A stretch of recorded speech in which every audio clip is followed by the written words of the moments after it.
Étonnamment décontractés, les Lyonnais, avant d'affronter leur bête noire, Lille. Comme le rappelle l'écran géant du stade de Gerland, ils restent sur une série de 4 défaites consécutives face aux nordistes. Allez, pour rien, Un match au sommet entre deux poids lourds du championnat de France, entre deux participants à la Ligue des Champions.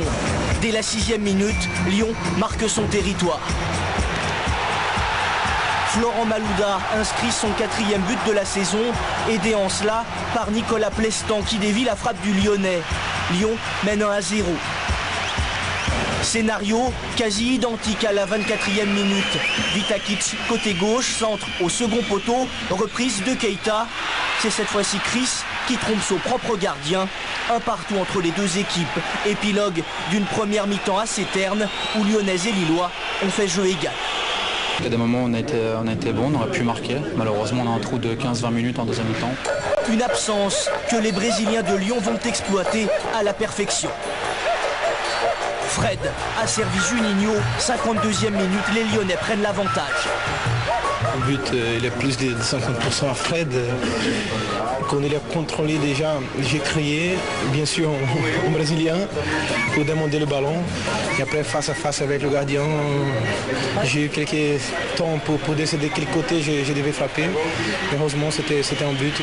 À l'image de ce but exceptionnel, les Lyonnais réalisent une seconde période d'un niveau qui semble inaccessible à toute autre équipe de l'Hexagone. Un jeu étincelant qui avait fait plier le Real Madrid il y a 10 jours en Ligue des Champions. La deuxième mi-temps, à mon avis, a été d'une intensité Champions League. Le 3e but lyonnais intervient 12 minutes seulement après le 2e. Après une interception, une course de près de 50 mètres et une ouverture lumineuse d'Eric Abidal pour Fred.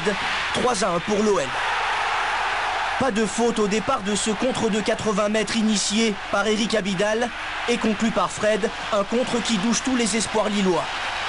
Et on prend le 3e but sur contre. À partir de là, je pense que le match était fini. Et je suis malheureux pour moi, joueur, parce que je pense qu'on ne méritait pas le score aussi lourd avec ce qu'on avait entrepris pendant plus d'une heure. Car 6 minutes plus tard, Juninho va à son tour jouer les passeurs. Fred, dans un grand soir, porte son bilan en Ligue 1 à 5 buts et 2 passes décisives. Je dois surtout remercier Juninho et Abidal pour les 2 jolis cadeaux qu'ils m'ont faits.